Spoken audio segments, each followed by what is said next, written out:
Olá, meus alunos, sejam todos bem-vindos a mais uma aula. A gente vai continuar hoje a nossa parte de ângulos.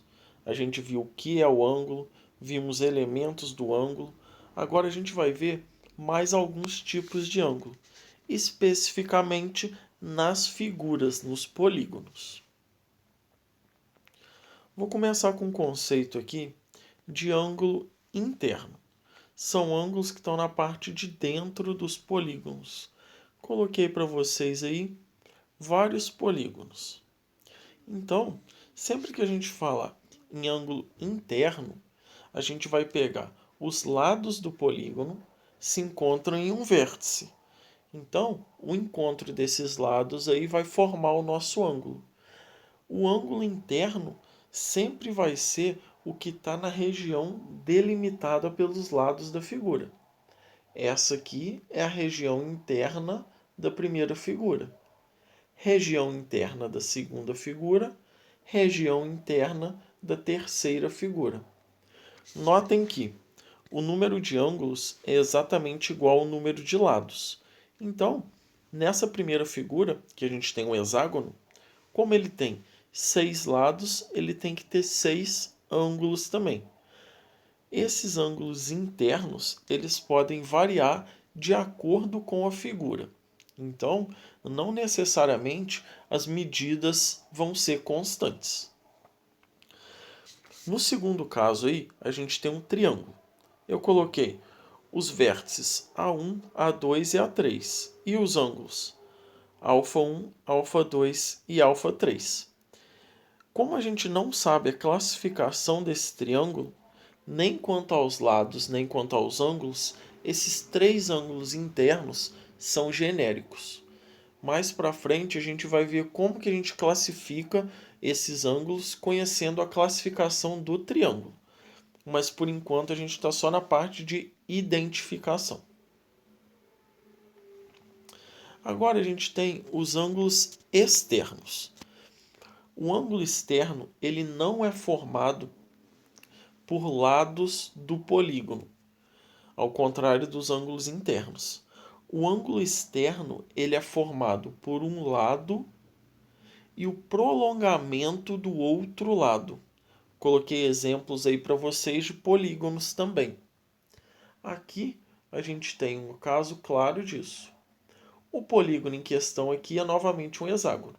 Então, se a gente pegar esse lado aqui, o ângulo externo vai ser com essa reta aqui, que é o prolongamento desse lado. Então, o prolongamento mais o lado formam o ângulo externo. Esse ângulo externo também aparece exatamente igual à quantidade de lados, ou seja, 6 lados, 6 ângulos externos.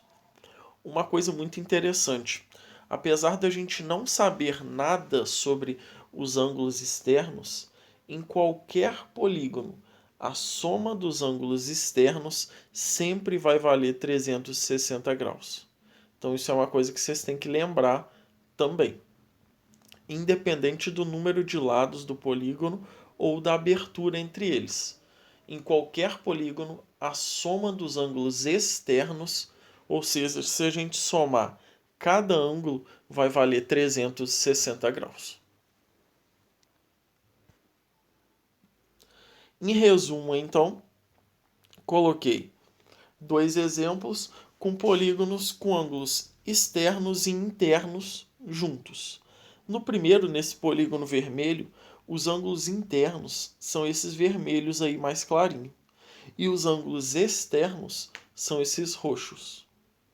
No segundo, nessa que tem forma triangular, os ângulos internos são os azuis e os ângulos externos são os amarelos. Sempre lembrando, o ângulo interno é formado por dois lados de um polígono e o ângulo externo é formado por um lado mais o prolongamento do outro lado. Isso a gente pode ver claramente aqui. Uma coisa interessante que a gente vai usar bastante ainda, que em polígonos regulares, ou seja, polígonos que têm todos os lados iguais, todos os ângulos também são iguais. Então, pegar esse exemplo do meio aqui, um quadrado. Por definição, o quadrado tem todos os ângulos retos, ou seja, valendo 90 graus. Isso acontece porque todos os lados do quadrado são iguais. Então, todos os ângulos também têm que ser iguais. No triângulo, a mesma coisa, seria no caso de um triângulo equilátero, todos os ângulos têm a mesma medida, e a mesma coisa aí no hexágono. Eu dei esses três modelos de figura, mas independente do número de lados, qualquer polígono que tenha todos os lados iguais também vai ter todos os lados, todos os ângulos iguais. Uma coisa que a gente usa bastante que envolve ângulos são os esquadros. A gente tem isso aí, né, usual no nosso dia a dia. A gente tem dois tipos de esquadros diferentes. A gente sabe a diferença entre eles exatamente pelos ângulos. A gente tem esse da esquerda, que tem um lado maior do que o outro, que é o que a gente chama de esquadro 30-60. Ele tem esse lado aqui maior e o lado de baixo menor. Então, esse ângulo aqui vale 30 graus e o ângulo de baixo vale 60 graus. Já o esquadro da direita, ele tem os lados iguais, esse lado aqui e esse lado aqui. Lados iguais opostos para ângulos iguais, ou seja, é um esquadro de 45 graus. Cada um tem a sua função.